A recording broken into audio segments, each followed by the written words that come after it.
Doctor Manuel Calvay, director de Bienestar y Extensión Social del Ilustre Colegio de Abogados de Lambayeque. Doctora Ana Elizabeth Salés del Castillo, público asistente, tengan todos ustedes muy buenas noches. Continuando con el ciclo de conferencia denominado Los Viernes Jurídicos, esta noche vamos a proseguir con él. Para ello invito a ponerse de pie para entonar las sagradas notas a nuestro himno al Ilustre Colegio de Abogados de Lambayeque.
¡Viva el Ilustre Colegio de Abogados de Lambayeque! ¡Viva!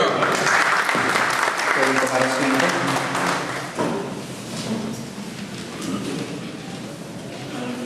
Dejamos en el uso de la palabra al doctor Manuel Calvay, director de Bienestar y Extensión Social del Ilustre Colegio de Abogados, para que dirija unas palabras de saludo esta noche. Buenas noches con los presentes. Doctora Ana Elizabeth Salés del Castillo. Colegas, tengan ustedes muy buenas noches. Es gratificante para mi persona, en nombre del Colegio de Abogados y la directiva, darle la bienvenida a la doctora, la cual va a discernir una excelente ponencia sobre medios impugnatorios en el proceso penal. Queremos agradecer su asistencia de todos los presentes. Muchas gracias.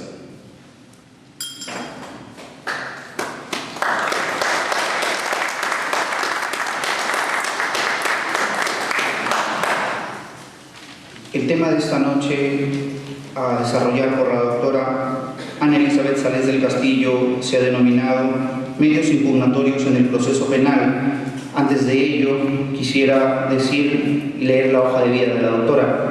La doctora es egresada de la Universidad Nacional Pedro Ruiz Gallo, es magíster en Derecho Penal por la Universidad Pedro Ruiz Gallo, estudios concluidos en el doctorado de Derecho y Ciencias Políticas también por la Universidad Nacional Pedro Ruiz Gallo, es docente de la Universidad Santo Toribio de Mogrovejo, docente además de la Academia de la Magistratura y actualmente se desarrolla como magistrada de la Corte Superior de Justicia de Lambayeque en la primera Sala Penal de Apelaciones, Brindémosles un fuerte aplauso a la doctora.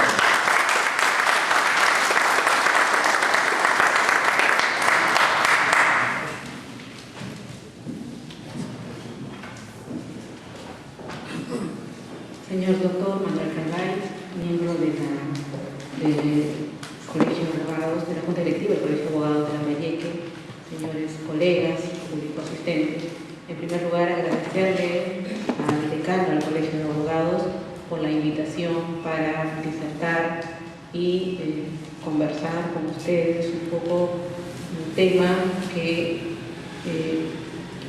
para nosotros en la Sala Penal de Apelaciones lo consideré importante compartirlo, dado a la existencia de algunos problemitas, algunas ciertas incidencias que vemos a diario, y quisiera compartir con ustedes de repente algunos criterios que estamos asumiendo y que a nivel de la Corte Suprema de Justicia de la República, a través de algunas sentencias de casación, también las han venido ya asumiendo. Básicamente, como colegas que somos, no es un tema para enseñar, sino para compartir solamente algunas experiencias, ¿no? Mi intención no es enseñarles, sino básicamente compartir. Entonces, hemos dividido este tema de medios impugnatorios en el nuevo Código Procesal Penal, tocando un primer aspecto sobre aspectos generales para poder ubicarnos un poco en el contexto en el cual nos vamos a dirigir. Luego, el tratamiento de los recursos impugnatorios en el nuevo Código Procesal Penal y finalmente algunos aspectos problemáticos del tratamiento de los recursos impugnatorios en el nuevo Código Procesal Penal a partir de casos concretos. Bien, el primer punto pasa por definir, ¿no?, qué entendemos por medios impugnatorios. Recordar que son los mecanismos procesales establecidos por la ley que permite al justiciable, ¿no?, que puedan acudir ante un órgano superior para que sea revisada la decisión de un magistrado de primera instancia, ¿no?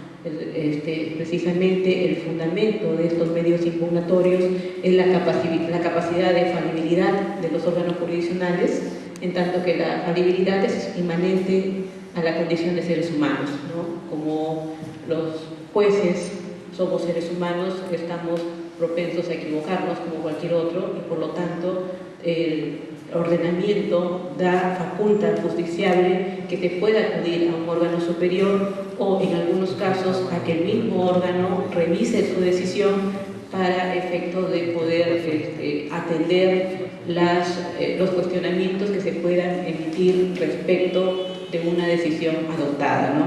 Entonces, este es el fundamento de los medios impugnatorios, y luego verificar cómo se clasifican los medios impugnatorios.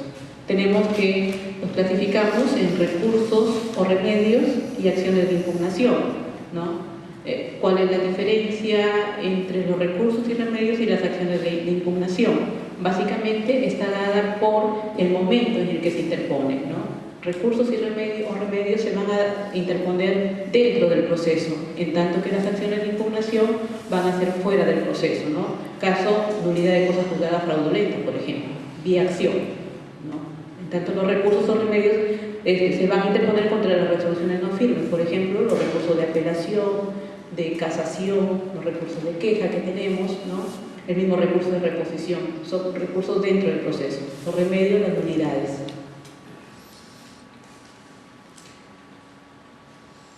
Los recursos. ¿Cómo podemos clasificar los recursos, ¿no? Los recursos, atendiendo al órgano revisor, los clasificamos en propios e impropios, ¿no? Son propios aquellos que es el órgano superior el que revisa, ¿no? Por autonomacia, un recurso debe ser revisado por un órgano superior, ¿no? Juez de primera instancia emite la resolución, sala revisa. Los impropios son aquellos que son revisados por el mismo órgano que emitió la resolución, ¿no? Por ejemplo, el recurso de reposición. Juez de primera instancia emite una decisión y uno acude ante el mismo juez para que revise su decisión y emite otra resolución, ¿no? Por la atribución del órgano revisor, pueden ser positivos o negativos, ¿no? Positivos cuando el órgano revisor tiene la atribución de declarar el derecho que corresponde, y negativos cuando el órgano tiene la atribución de dejar sin efecto el contenido de la resolución cuestionada y ordenar al inferior que emita una nueva sentencia, ¿no? Nosotros básicamente los recursos de apelación que tenemos son positivos. Nosotros tenemos la facultad de declarar el derecho que corresponda, ¿no? Por ejemplo, el Código Procesal Penal establece que incluso las sentencias absolutorias en segunda instancia pues, se podría dictar una sentencia condenatoria, declarar el derecho, lo que no ocurría con el Código de Procedimientos Penales, ¿no? En el Código de Procedimientos Penales, ante una sentencia absolutoria, lo único que correspondía era declarar la nulidad si en caso se advertía algún vicio, ¿no? Pero el juez de segunda instancia no podía condenar. Nosotros en el nuevo modelo sí lo establece, pese a los cuestionamientos que hay sobre ese tema, pero normativamente lo tenemos así. Por las formalidades exigidas, ¿no? Ordinarios y extraordinarios, ¿no? Los ordinarios basta para su interposición el cumplimiento de los requisitos formales que establece el Código, ¿no? Por ejemplo, el recurso de apelación establece el cumplimiento de ciertos requisitos formales y con eso se puede admitir. Y los extraordinarios son aquellos que se requieren de un plus adicional. El recurso extraordinario por autonomacia es el recurso de casación, ¿no? Solamente en supuestos previamente establecidos son los que se van a acudir a estos recursos. Por la trascendencia del acto procesal impugnado, ¿no? Principales e incidentales. Los principales serán aquellos que cuestionan la decisión que pone fin al proceso. Por ejemplo, aquellos que cuestionan una sentencia o un auto de sobreseimiento o archivamiento. Y los incidentales, aquellos que se refieren a la resolución de incidentes, por ejemplo, la constitución de actor civil o la constitución de tercero civil, ¿no? Entonces, aquellos que resuelven respecto de incidentes son incidentales. ¿Qué principios son los que rigen los recursos en nuestro nuevo Código Procesal Penal? Tenemos un primer principio que es el de legalidad. Acá sí el Código Procesal Penal partió de este principio para poder limitar la interposición excesiva de medios impugnatorios. Entonces dice, ¿no? Solamente son permitidos aquellos recursos que están previamente establecidos en la ley. Aquellos que no están establecidos por la ley no se deben de admitir. Entonces, con eso se limitó bastante el uso abusivo de los recursos impugnatorios en este nuevo modelo procesal penal. Se prevé formalidades para su admisibilidad y procedencia, que la vamos a ver más adelante, ¿no? El principio de unicidad, cuando corresponde un recurso no cabe interponer otro, ¿no? Si nosotros estamos interponiendo un recurso de apelación, no vamos a interponer reposición al mismo tiempo, solamente uno. Trascendencia, se requiere perjuicio, agravio, gravamen. Este punto es muy importante, doctores, porque a veces en los recursos impugnatorios no se deja entrever ese perjuicio, ese gravamen, ese agravio que le ocasiona la decisión impugnada, ¿no? Se ve como que se interpone un recurso solamente por interponer, ¿no? Entonces, como colegas les digo que al interponer un recurso se tiene que precisar taxativamente el gravamen, qué agravio me causa la resolución que yo estoy cuestionando.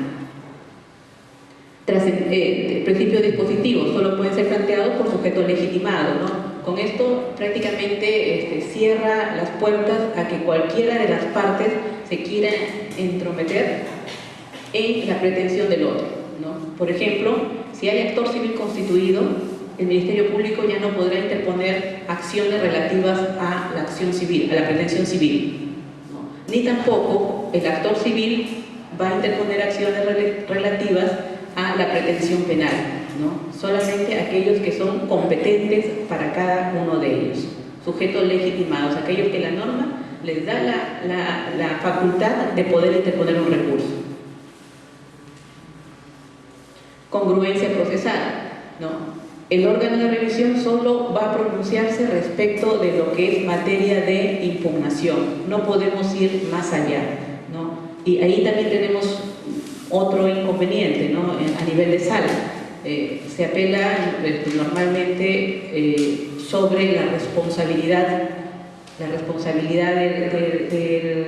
del sentenciado y de pronto se ve que esta persona, o sea, los elementos de prueba que se han actuado en el juicio oral son tan claros que realmente lo que se podría pedir es una reducción de pena y no plantear la absolución. Pero como no se discute el tema de la determinación de la pena, nosotros no podríamos entrar a tallar a poder reducir la pena. Entonces, si nos plantean solamente absolución, diremos si hay responsabilidad, pena no se discutió, entonces no nos pronunciamos y la pena queda igual. Entonces, lo importante es analizar bien qué cosa es lo que nosotros buscamos con nuestro recurso y qué cosa en base a lo actuado en el juicio oral, ¿no? Y sobre todo lo que es más favorable a los patrocinados. Instancia plural, el doble grado de jurisdicción, la prohibición de la reforma en peor, que ya este es un principio que está contenido también en el Código de Procedimientos Penales a través de la modificatoria que surgió, ¿no? Anteriormente, cuando los expedientes iban a la Corte Suprema, se podía, si así no sea el imputado el que recurra, o perdón, si el imputado era el que recurría, terminaban aumentándole la pena, ¿no? Cuando eso no podía ser, no puede ser, no puede ir en contra del apelante. La inmediación y la recepción de la prueba debe producirse ante el tribunal que dictará la sentencia, ¿no? Y de ahí este principio es importante tenerlo en cuenta para el efecto de qué pruebas vamos a pedir que se actúen en segunda instancia y sobre todo observar los procedimientos que establece la norma para admitir pruebas en segunda instancia, la prueba personal, ¿no? Hay el Código Procesal Penal que establece cuál es el trámite. ¿Qué presupuestos? Presupuestos objetivos, tenemos el agravio y el carácter de parte impugnante, en los presupuestos objetivos, cuáles son los actos impugnables y las formalidades. ¿Qué efectos tienen los recursos? Efecto devolutivo, ¿no? Cuando es el superior el que va a revisar la resolución. Un poquito para avanzar. El efecto suspensivo también implica la suspensión de los efectos de la decisión de primera instancia por la interposición del recurso, ¿no? El efecto extensivo, ¿no? Significa que la interposición de un recurso por uno de los procesados favorece o se extiende a otro que se encuentre en la misma situación, aunque no lo hayan deducido, ¿no? Se aplica en virtud del principio de favorabilidad. Acá nosotros hemos tenido por lo menos 2 casos en la sala de apelaciones en los cuales había solo apelado uno de los sentenciados y respecto de 2 más no habían interpuesto recurso de apelación. Sin embargo, luego de la revisión del tema, se pudo advertir que los hechos no constituían el delito por el cual habían sido objeto de sentencia. Entonces, al declarar la no responsabilidad del impugnante, también surtió efecto respecto de los no impugnantes, ¿no? Entonces, eso es en aplicación del efecto extensivo de la sentencia. El efecto diferido, ¿no? Procede esta modalidad cuando se interpone un recurso y son varios los procesados, se necesita que el proceso continúe, entonces se difiere el concesorio de apelación para que sea visto con la sentencia final. El sistema de recursos, ¿no? La facultad de recurrir, ante quien se interpone el recurso, se va a interponer ante el juez que emite la resolución, lo interponen las personas facultadas por ley, el abogado defensor debe autorizar el desistimiento de su patrocinado, la adhesión tendrá lugar hasta antes que se eleve el expediente. Acá el tema de la adhesión también he visto en los últimos meses que hay colegas que están aplicando la adhesión al recurso impugnativo de apelación, pero lo están aplicando mal porque están adhiriéndose a la apelación en segunda instancia, ¿no? Cuando la norma es clara en señalar que la adhesión es antes que se eleve el expediente a segunda instancia, ¿no? Entonces hay que tener bastante cuidado cuando nos notifican el concesorio del recurso de apelación en primera instancia para verificar si que, de acuerdo a su teoría, ustedes consideran prudente adherirse o no, porque ya en segunda instancia va a ser declarado inadmisible. Las formalidades debe ser presentado por agraviado con interés directo y facultado por ley. Tanto el Ministerio Público lo puede interponer a favor del imputado, ¿no? Acá, por ejemplo, con este código ya se ha previsto quiénes son las personas facultadas para interponer los recursos. Y básicamente ustedes tengan cuidado con la facultad para interponer los recursos en las medidas cautelares, ¿no? En las medidas cautelares, quién es el que debe promoverlas y quién es el que está facultado para interponerlas, ¿no? Porque hay medidas cautelares que solo son propias del Ministerio Público y hay otras que están taxativamente señaladas que son propias del actor civil, ¿no? Entonces, hay que concordar por escrito y en el plazo de ley, oral en caso de audiencia y debe formalizarse en 5 días. Este tema de por escrito y en el plazo de ley lo voy a dejar para el final porque hay una casación que la voy a compartir con ustedes. Debe precisar los extremos contra los que se interpone y el juez competente deberá realizar un control de admisibilidad. Miren, doctores, en el tema de precisar los extremos contra los que se interpone, acá tenemos que dejar viejas prácticas. Normalmente, cuando se presenta un escrito, hemos podido advertir que lo que se está haciendo es repetir el recurso que ustedes presentaron antes de la emisión de la resolución.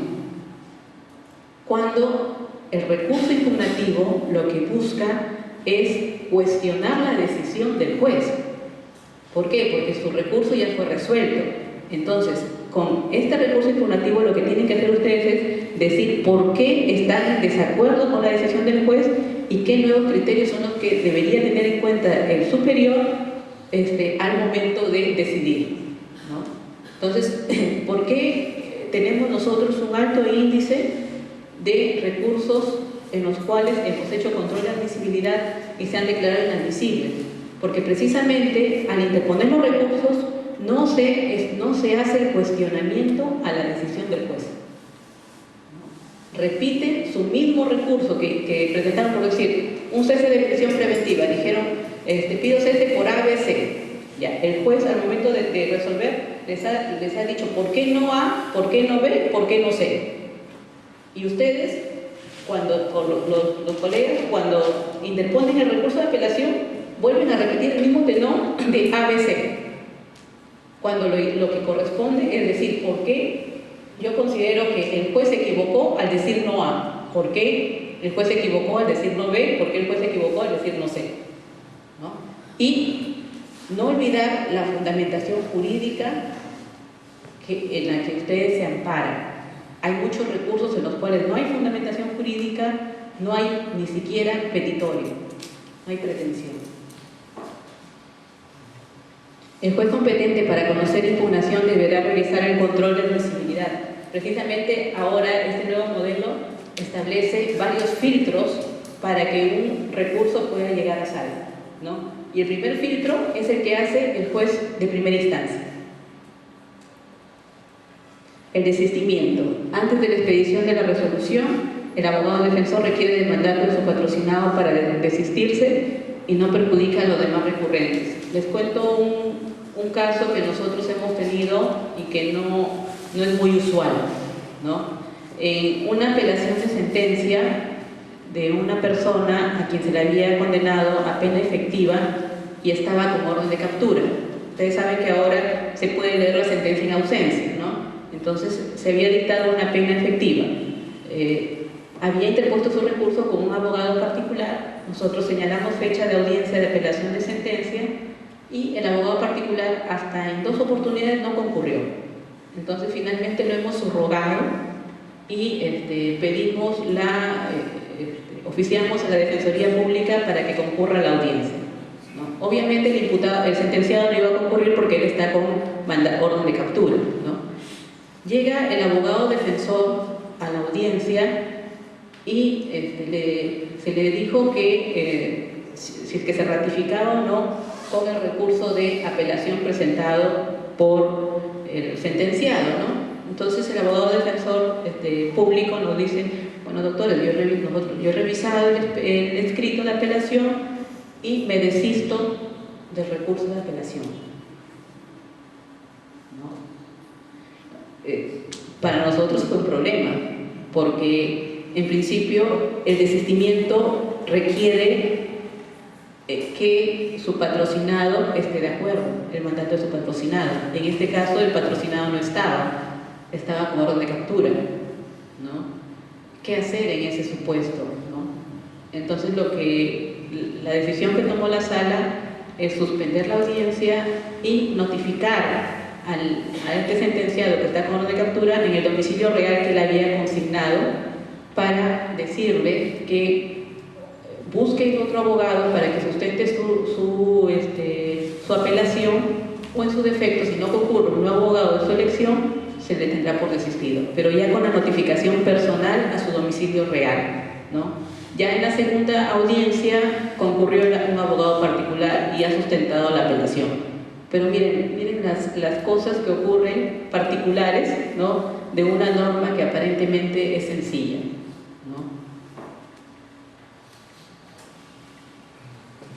Competencia del Tribunal Revisor, solo para resolver la materia impugnada, corrección de errores de derecho que no hayan influido en la parte resolutiva, y la impugnación del Ministerio Público por revocar o modificar la resolución también a favor del imputado, ¿no?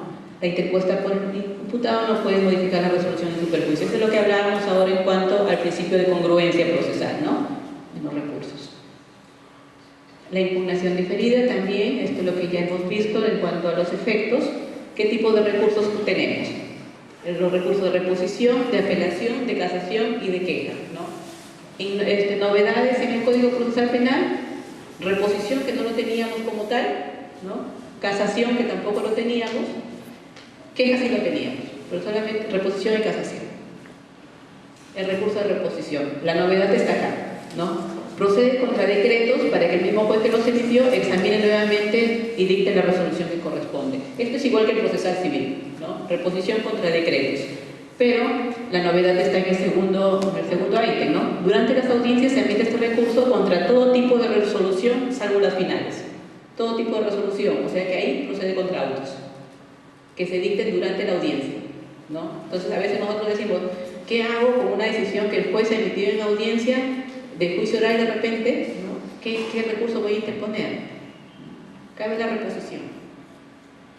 Será el mismo juez el que va a reexaminar, ¿no? Ya si es un auto final, ahí sí será la apelación. Pero durante la audiencia, aquellas resoluciones que se emita son objeto de recurso de reposición, ¿no? Y también procede contra el auto emitido por la sala que declara inadmisible el recurso de apelación.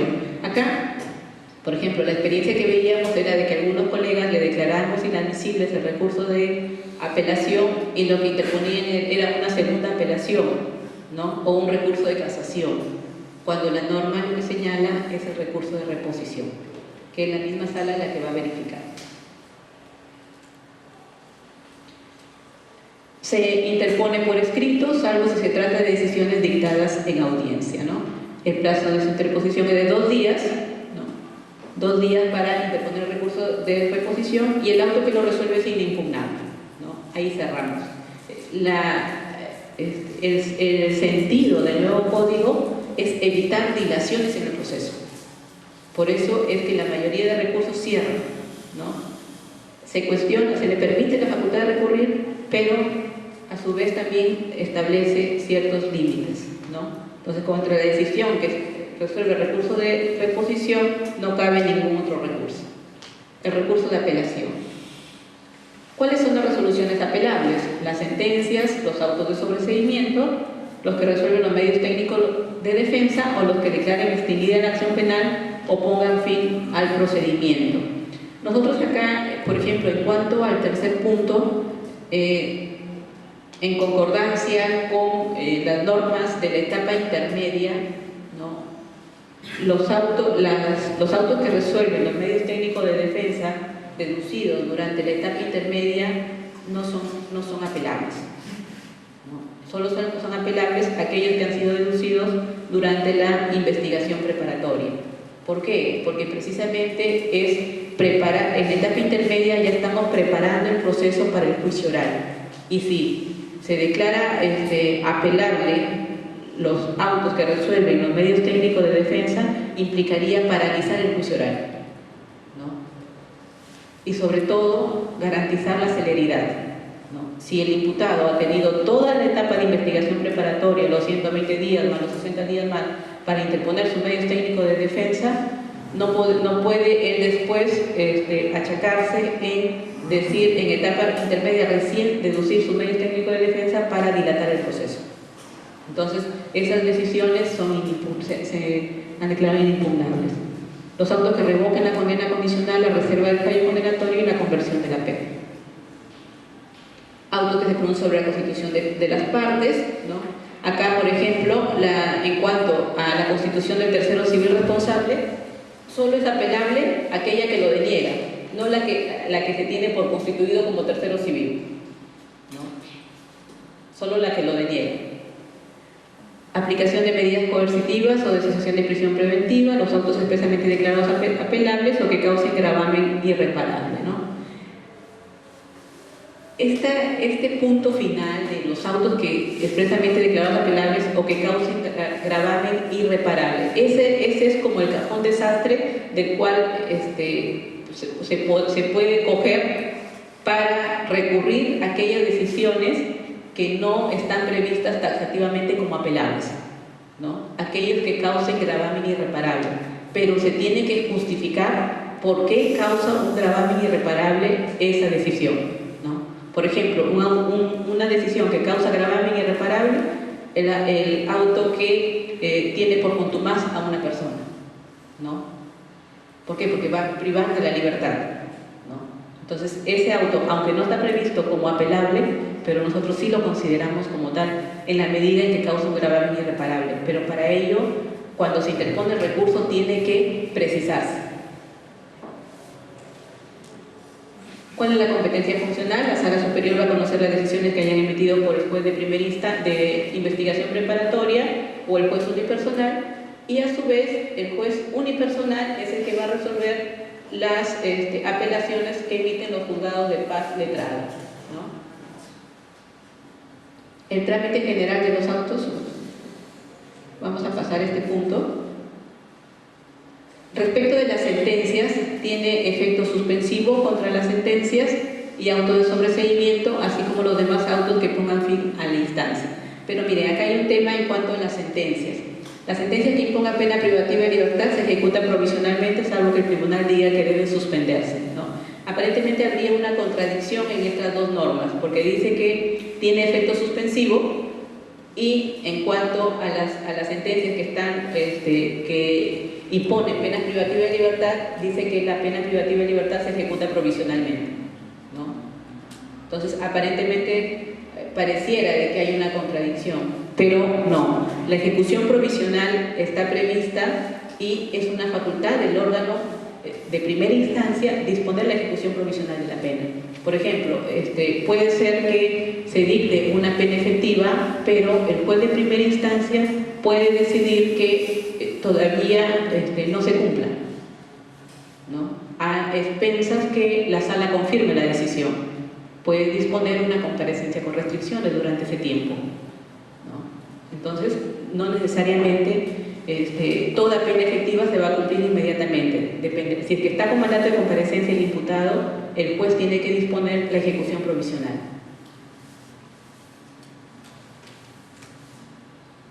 El recurso de casación procede contra autos que ponen fin al procedimiento cuando el delito más grave tiene como pena mínima 6 años, ¿no?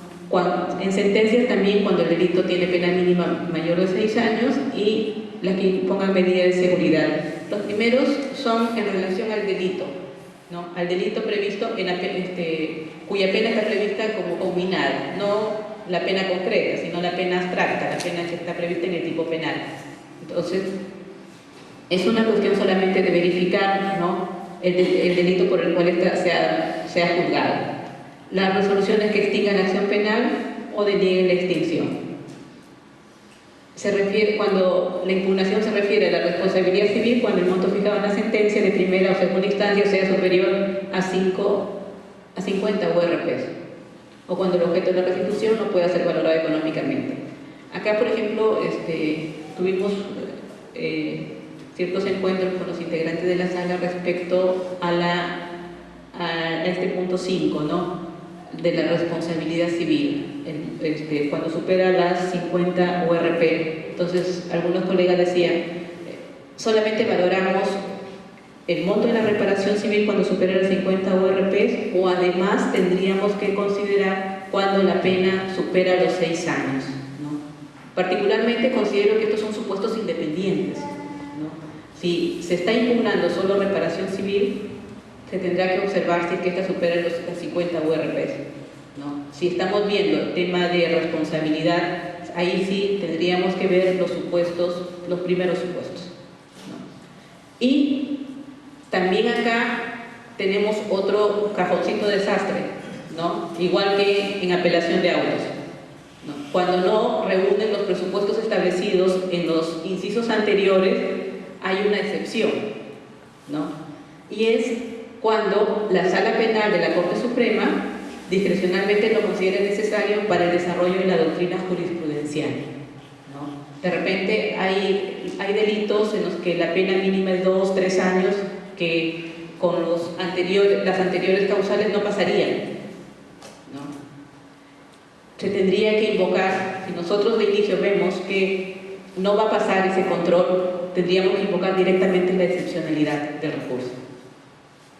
Pero al invocar la excepcionalidad del recurso tenemos que señalar cuál es el interés casacional, qué cosa es lo que la Corte Suprema debería dilucidar, qué tema es lo que debería dilucidar, porque si no, no tiene sentido y no va a pasar el control de admisibilidad tampoco.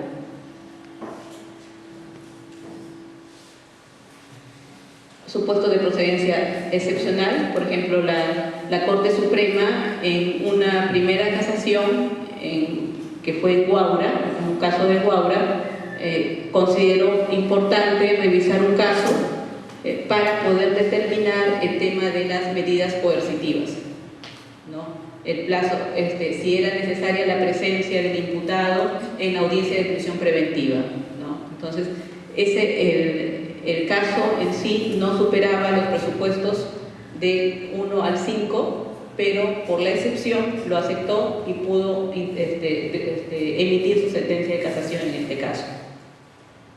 Pero hay casos en los que cuando no se cita expresamente la excepción, la Corte Suprema los desestima. Y hay muchos casos que vienen de la Corte Suprema y que los desestiman por la excepción porque no están desarrollados debidamente.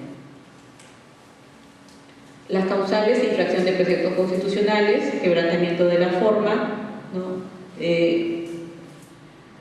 La infracción de la ley, la casación sustancial y apartamiento de la doctrina jurisprudencial. Estas son las causales parecidas a las que tenemos en el Código Procesal Penal, los errores injudicando, errores improcedendo, cuando hay afectación a la Constitución y cuando hay apartamiento de la doctrina constitucional. El recurso de queja procede contra la resolución que declara inadmisible el recurso de apelación y contra la resolución que declara inadmisible el recurso de casación. Apelación y casación, no recurso de reposición, solamente 2 supuestos, ¿no? Se interpone ante el órgano que deniegue el recurso y no suspende la tramitación del principal. Ojo acá que para interponer este recurso hay que observar ciertas formalidades también, y es presentar los documentos que establece la norma junto con nuestro recurso. Hemos visto varios recursos en los cuales no presentan los requisitos que establece. Por ejemplo, no presentan la resolución impugnada, no presentan la notificación, no presentan su recurso anterior, ¿no?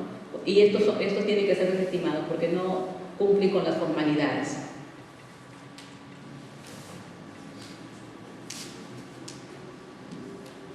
¿Cuáles son algunos aspectos problemáticos del tratamiento de los recursos impugnativos?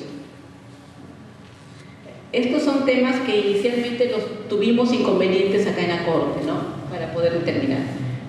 El cómputo del plazo para interponer los recursos impugnativos. Se tienen en cuenta los días hábiles e inhábiles en el caso de medidas coercitivas y es procedente o no la aplicación de la reposición de plazo en los supuestos de paralización de labores y de huelga de trabajadores del Poder Judicial.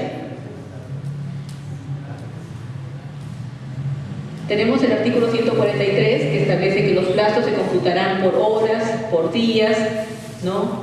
Y el inciso 4 que establece, salvo lo dispuesto en el numeral 3, para el caso de medidas coercitivas que afectan a la libertad personal, cuando un plazo vence en día inhábil inhábil se prorroga de pleno derecho al siguiente día hábil, ¿no? Entonces, ¿qué pasaba? Que inicialmente el criterio que había tenido la sala acá era que como la norma establecía que se computaban para las medidas coercitivas los días hábiles e inhábiles, igual se decía para la interposición del recurso también se va a computar los días hábiles e inhábiles, ¿no? Entonces, esto originó, y el 278 igual, ¿no? Es el que establece que las medidas coercitivas se computan en días hábiles e inhábiles, ¿no? Entonces, les decía, la sala computó de esa manera y denegó un recurso de apelación porque consideró que el apelante había interpuesto su recurso fuera del plazo. Un recurso de apelación de prisión preventiva son 3 días para interponer el recurso. Se había dictado la prisión preventiva, por ejemplo, un día viernes, la sala computaba sábado, domingo, lunes, entonces el lunes debió haber interpuesto su recurso y el abogado había interpuesto recién el día miércoles, ¿no? Entonces, ¿qué es lo que dispuso la Corte Suprema a través de esta queja?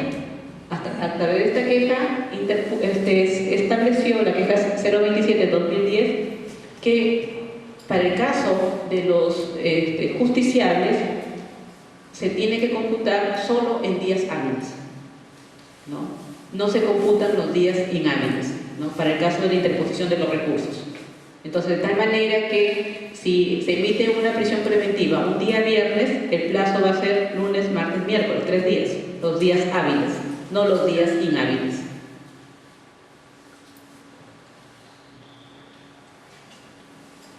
Este es el sustento que tuvo la queja de la Corte Suprema, ¿no?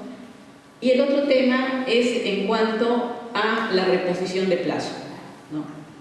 El artículo 145 del Código Procesal Penal, que a veces no lo habíamos tenido en cuenta, dice: cuando factores de fuerza mayor o de caso fortuito o por defecto en la notificación que no le sea imputable se haya visto impedido de observar un plazo y desarrollar en él una actividad prevista a su favor, podrá obtener la reposición íntegra del plazo con el fin de realizar el acto omitido o ejercer la facultad concedida por ley a su pedido, ¿no? La solicitud de reposición del plazo se presentará por escrito en plazo de 24 horas luego de desaparecer el impedimento o de conocido el acontecimiento que da nacimiento al plazo. Entonces, ¿qué ocurrió acá? En este caso, se dio la huelga de trabajadores del Poder Judicial. Como siempre, se da casi a finalizar el año, ¿no? Los meses de octubre, noviembre y diciembre son los meses preferidos por los trabajadores para las huelgas judiciales, ¿no? Entonces, había días que levantaban, otros días que no. Se interpuso el recurso de apelación, pero ¿qué es lo que decíamos nosotros? Si es que él no ha podido, si es que el sentenciado no ha podido interponer su recurso, obviamente por los días de huelga, él debió pedir la reposición de plazo, porque se le ha impedido ejercer su derecho dentro de ese periodo, ¿no? Entonces, como no lo había hecho, e incluso algunos fiscales sí lo habían pedido, pero los abogados no lo habían pedido, entonces se declararon inadmisibles algunas apelaciones por el tema que no se había pedido la reposición del plazo, ¿no? Sin embargo, también esta resolución fue objeto de queja, ¿no?, ante la Corte Suprema, y la Corte Suprema estableció que no era necesario el pedido de reposición de plazo, ¿no? Señalaba que era una causa imputable al propio Poder Judicial y por lo tanto el abogado no estaba obligado a solicitar su reposición del plazo, ¿no? Particularmente discrepo de la Corte Suprema, pero sin embargo hay que asumir la decisión adoptada, ¿no? Entonces, en caso de huelga, igual se va a computar, una vez que se reinician las labores, se computará el plazo que tiene. Si son apelación de sentencia, los 5 días, ¿no? Y esta apelación de auto, los 3 días. Una vez que se reinician las labores, los días hábiles siguientes. Oportunidad para interponer recurso impugnativo contra una decisión emitida en audiencia. ¿Debe reservarse la interposición del recurso de apelación en auto emitido en audiencia? Un tema interesante acá. en el cual la Corte Suprema también ha decidido, ¿no? El artículo 405 establece: para la admisión de recursos se requiere que sea interpuesto por escrito y en el plazo previsto por la ley. También puede ser interpuesto en forma oral cuando se trata de resoluciones expedidas en el curso de la audiencia, en cuyo caso el recurso se interpondrá en el mismo acto en que se lee la resolución que lo motiva. ¿Qué había ocurrido acá? Un caso de Puno, un caso de tutela de derechos en Puno. Se había declarado fundado, entiendo, y la fiscal le dice al juez, el juez le pregunta si está conforme o no con la decisión, y la fiscal le dice: no estoy conforme, pero necesito que me dé las copias de la resolución, ¿no? Y de los actuados. Y después de eso ha formalizado su recurso de apelación, ¿no? Entonces, este pedido fue rechazado por la sala, ¿no? Y la fiscal va en casación, ¿no? En casación, la Corte Suprema, ¿qué es lo que dice, no? Que la norma es clara, ¿no? Cuando se trata de decisiones dictadas en audiencia, las partes tienen que interponer su recurso de apelación en audiencia.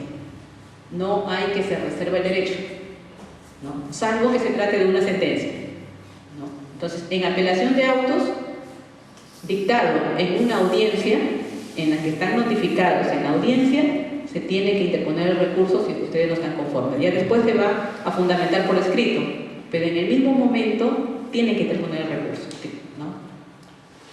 Porque la norma sí lo establece. La única excepción es cuando se dicta en audiencia, cuando se dicta una sentencia. Ahí sí se puede reservar el derecho y se hace por escrito, ahí no hay problema. Pero autos no. Esto es lo que dice la Corte Suprema en la casación 33 del 2010 de Puno. Inconcurrencia del abogado defensor del apelante a sustentar oralmente la impugnación de un auto, ¿no? Genera o no la admisibilidad del recurso, ¿no? Este es un tema, doctores, que todavía está siendo cuestionado y revisado por la Corte Suprema, ¿no? ¿Qué ocurre si el abogado defensor del impugnante de un auto no concurre a la audiencia de apelación? El 420, inciso 5, dice: la audiencia de apelación podrá concurrir los sujetos procesales que lo estimen conveniente. En la audiencia que no podrá aplazarse por ninguna circunstancia, se dará cuenta de la resolución recurrida, de los fundamentos del recurso, y acto seguido se oirá al abogado del recurrente y a los demás abogados de las partes asistentes. El acusado, en todo caso, tendrá derecho a la última palabra. Entonces, acá tenemos dos criterios: uno de la Corte de Tacna, por ejemplo, en la que establece que aun cuando no concurra el abogado defensor del apelante, la audiencia debe realizarse, ¿no? ¿Y en base a qué? En base a el tribunal resolverá en base a la apelación escrita, ¿no? Nosotros acá tenemos el otro criterio en la que se establece que por la vigencia de los principios de oralidad y contradicción, ¿no?, en la que si no concurre el apelante no podría someterse a debate su pedido, entonces se declara la inadmisibilidad. Este es un tema que la Corte Suprema, entiendo, está sacando ya una jurisprudencia vinculante que debe estar proyectándose en los próximos días, ¿no?, para resolver. Inconcurrencia del apelante sustentar oralmente la impugnación de una sentencia. Genera o no la inadmisibilidad del recurso, ¿no? El 423, inciso 3 del Código Procesal Penal establece: si el acusado recurrente no concurre injustificadamente a la audiencia, se declarará la inadmisibilidad del recurso que interpuso. De igual manera, se procederá si no concurre el fiscal cuando es parte recurrente. Acá hay una obligación importante, doctores, cuando son apelantes, ¿no?, y que a veces se olvidan, ¿no?, o por desconocimiento no llevan a su patrocinado a la audiencia de apelación de sentencia, ¿no? La obligación del apelante, ¿no?, es primordial, porque si no, así vaya solo su abogado, se rechaza el recurso, ¿no? Pero ¿qué ocurre cuando el sentenciado está con orden de captura? Está con orden de captura, se le ha dictado pena efectiva y está con orden de captura. ¿Resulta razonable que esta persona concurra a la audiencia sabiendo de que se le va a privar de su libertad? Obviamente que no resulta razonable y su inconcurrencia estaría justificada, ¿no? Entonces, ¿pero qué ocurrió? Esta es una casación de la libertad. En la libertad se trató, este es un caso a un fiscal que le dieron pena efectiva, ¿no? Y había apelado de la sentencia, va a la audiencia de apelación de sentencia, va solo su abogado y los señores de la sala dijeron, como no está el apelante, entonces le declaró inadmisible su recurso. Entonces, contra esa decisión de la Sala de la Libertad se interpuso recurso de casación y se emitió esta decisión, ¿no?, en la que se establece que no es obligatoria la presencia del sentenciado apelante porque obviamente está en riesgo su libertad, ¿no? Y eso implica ya una justificación a su inconcurrencia. La norma establece que es obligatoria su concurrencia salvo que presente una justificación, ¿no? Entonces, acá nosotros, acá en Lambayeque, no estábamos aplicando este criterio de la libertad, pero igual nos sirve para todos, ¿no? Este es el sustento del criterio de la libertad. Inconcurrencia de los sentenciados recurridos a la audiencia de apelación. Acá también tenemos otra obligación. ¿Genera la reprogramación de la audiencia? El artículo 423, inciso 1 del Código Procesal Penal establece: es obligatoria la asistencia del fiscal y del imputado recurrente, así como todos los imputados recurridos en caso la impugnación fuera interpuesta por el fiscal, ¿no? Entonces, si apela solo el fiscal, igual tendrían que concurrir los sentenciados recurridos. Entonces, en otras cortes superiores, cuando no concurrían los sentenciados recurridos, la audiencia se reprogramaba. Entonces, eso ha dado motivo, ¿no?, a la casación 183-2011 de Guaura, en la que establece que en los casos de inasistencia del imputado recurrido a la audiencia de apelación no existe impedimento alguno para que dicha diligencia se lleve a cabo, bastando solamente que concurra su abogado defensor y que con ello se garantiza su derecho de defensa. Dice que no es necesaria la presencia del abogado, del sentenciado recurrido, ¿no? Y por lo tanto ya se evitan las frustraciones de audiencia. Si va solo el fiscal y va el abogado defensor del sentenciado recurrido, con eso se realiza la audiencia. No es obligatorio. Entonces, el sustento. El otro tema: valoración de la prueba personal actuada en primera instancia por el órgano revisor.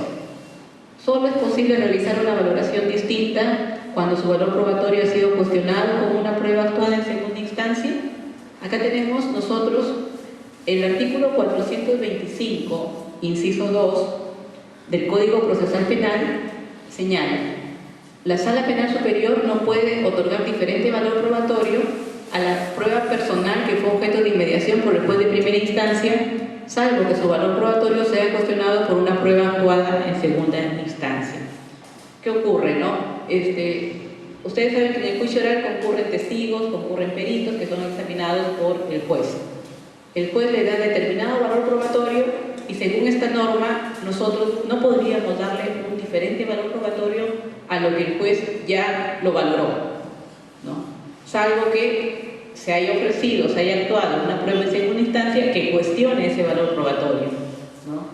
Entonces, esto ha dado motivo a esta casación de la Sala Penal de Guaura, la 5 del 2007, en la que hace una diferenciación entre los términos de qué cosa es lo que no puede ser objeto de revisión por la Sala Superior y qué cosa sí podría ser objeto de revisión por la Sala Superior cuando se trata de prueba personal, ¿no? Entonces habla de unas zonas opacas, ¿no?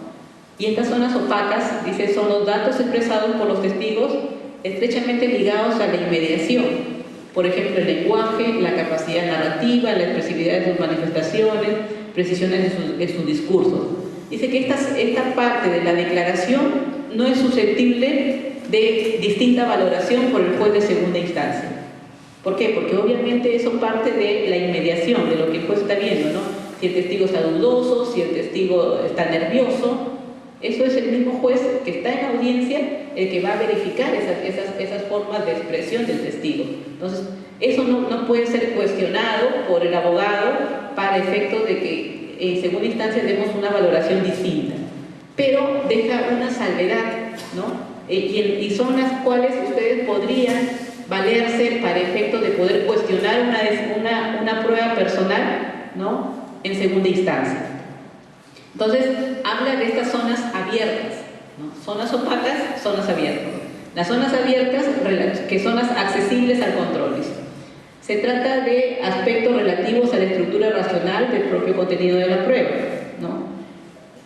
Por ejemplo, puede ser, dice, el relato fáctico que el tribunal de primera instancia asume como hecho probable no siempre es inconmovible, pues puede ser entendido o apreciado como manifiesto error o de modo radicalmente inexacto. El testigo no dice lo que menciona el fallo, ¿no? Por ejemplo, ustedes lo que pueden decir en segunda instancia: he escuchado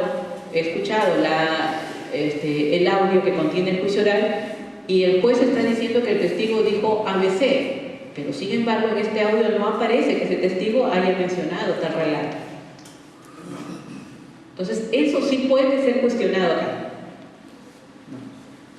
O puede ser oscuro, impreciso, dubitativo, ininteligible, incompleto, incongruente o contradictorio en sí mismo. El testigo dice una cosa al inicio y después dice otra cosa, ¿no? Pero para eso, doctores, tienen que escuchar toda la declaración del testigo. Escuchar toda la declaración y, si es posible, transcribirla, para que ustedes puedan verificar. Y lo recomendable cuando escuchen sus audios es anotar el momento, la hora en la que está la declaración de un testigo, está la declaración de otro testigo, para que lo puedan ubicar fácilmente cuando quieran revisarlo, ¿no? Entonces, o el otro supuesto ha podido ser desvirtuado por prueba practicada en segunda instancia. Entonces, esa valoración de la prueba personal sí puede darse, pero en estos dos presupuestos, ¿no? En las zonas claras, no en las zonas opacas.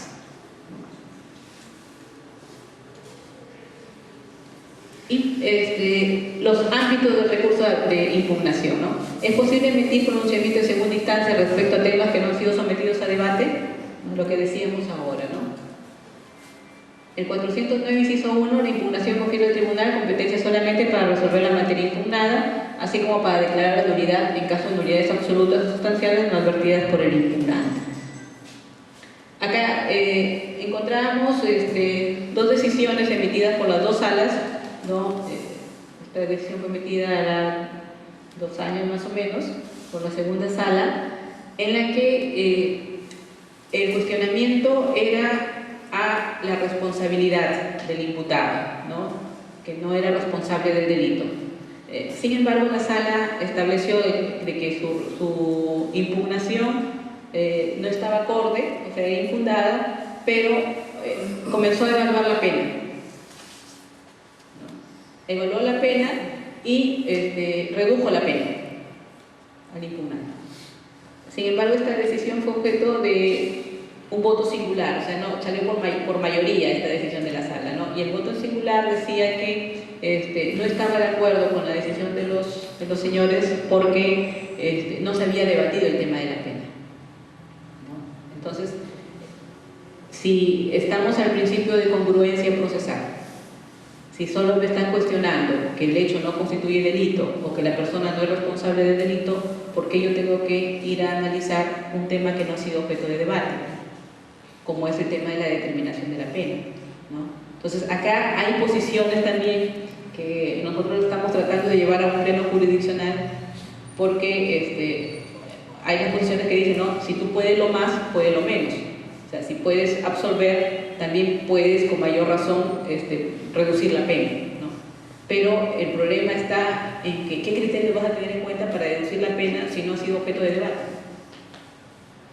No generarías una indefensión al Ministerio Público porque no le das la oportunidad de sustentar o de defender la pena que se impuso. Entonces, este es un tema todavía que está en cuestionamiento, pero igual se los traigo a colación para que puedan analizarlo, ¿no? Y, por último, la lectura de sentencia emitida en segunda instancia, ¿no? ¿Es obligatoria la lectura de la sentencia en audiencia o basta su notificación por escrito? El 425 del Código Procesal Penal dice: la sentencia de segunda instancia se pronunciará siempre en audiencia pública. Para estos efectos se notificará a las partes la fecha de la audiencia, el acto se llevará a cabo con las partes que asistan y no será posible aplazarla bajo ninguna circunstancia. ¿Qué ocurre? Que nuestros colegas de Huaura, utilizando una práctica, ¿no?, con la finalidad de celeridad, no sé, lo que hacían era, una vez que se realizaba la audiencia de apelación de sentencia, pasaban a debatir, adelantaban el fallo, ¿no?, en forma oral, y luego la sentencia la notificaban por escrito, ¿no? Esa es una práctica que ellos tienen allá en Huaura, ¿no? La notificaban por escrito. Entonces, esa sentencia, o una de esas sentencias, fue en casación. Y esto ha originado esta casación que tiene carácter vinculante para los magistrados, ¿no? La Corte Suprema acá le dice que eso no es posible, ¿no? ¿Por qué? Porque se tiene que garantizar la oralidad, el sistema de audiencias, ¿no? Y sobre todo hay una base normativa que te ordena a que toda sentencia tiene que ser leída en audiencia pública, aunque no concurran las partes, ¿no? Entonces, en este caso, la Corte Suprema establece estos criterios. Si bien es cierto, no declaró la nulidad de la sentencia por ese motivo, porque dijo que ya era inapropiado retrotraer el caso, el proceso, pero sin embargo dictó lineamientos para que eso no ocurra, ¿no? Entonces, toda sentencia debe ser leída en forma oral. Acá nosotros lo que hacemos es, terminamos el juicio de apelación y se señala fecha para la audiencia pública de lectura de sentencia. No hemos tenido esa práctica, pero sí es una práctica que se está dando en otros distritos judiciales, por eso se los traigo a colación, ¿no? Entonces, eso es un poco los temas que habían preparado para compartir con ustedes, ¿no? Obviamente son varios los problemas que tenemos todavía con la implementación y sobre todo con la disparidad de formas como se aplica el Código Procesal Penal, pero he querido ser un poco imparcial, por eso les he traído resoluciones que nos han sido corregidas por la Corte Suprema, también acá la Corte de Lambayeque, para que ustedes puedan tener en conocimiento, ¿no? Si tuvieran alguna pregunta. Muchas gracias.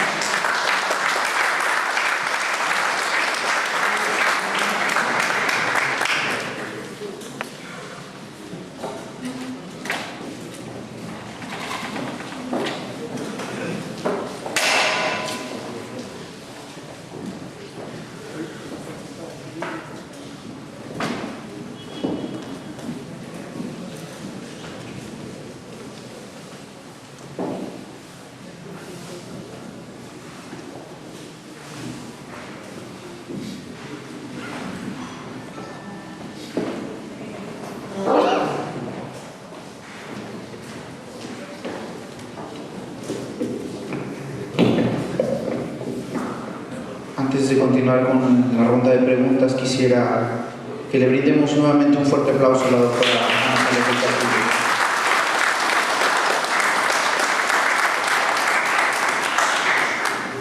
Ahora sí, las preguntas que consideren formular, está la señorita para que se lo pueda hacer con el micro. Doctora Salles, buenas noches. Doctora, solamente para que me aclare un poquito cierta duda que me ha generado la exposición en cuanto a las decisiones, las resoluciones que dictan los jueces en las audiencias de control de acusación. Cuando se plantean incidencias por parte de la defensa, ya se ha dicho y está normado de que son resoluciones inimpugnables, pero de acuerdo a lo que usted ha escuchado, ¿podría ser factible plantear un recurso de reposición en la misma audiencia? Porque si son inapelables, podría caber la posibilidad de por lo menos una reposición.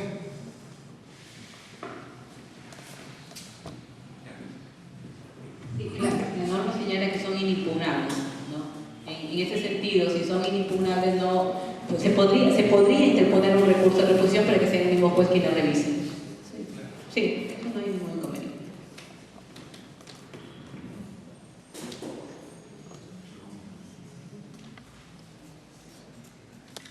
¿Alguna otra pregunta? No habiendo más preguntas, dejamos al doctor Manuel Calvay para que le haga entrega a la doctora un presente, asimismo también un diploma de reconocimiento por su participación de esta noche en este viernes jurídico. Doctora Ana Salé del Castillo, queremos agradecer por la excelente exposición y en nombre del Colegio de Abogados se le otorga este presente.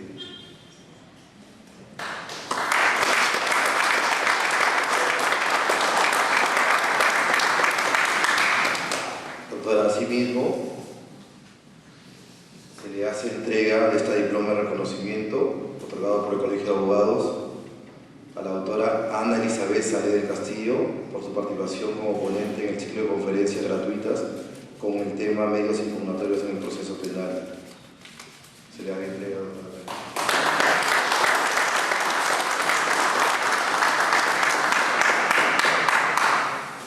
Bueno, doctores, queremos agradecer por su asistencia, agradecer a la doctora también por sus múltiples ocupaciones, ha hecho un alto para darnos una ponencia y poder conocer un poco más sobre el derecho. Muchas gracias.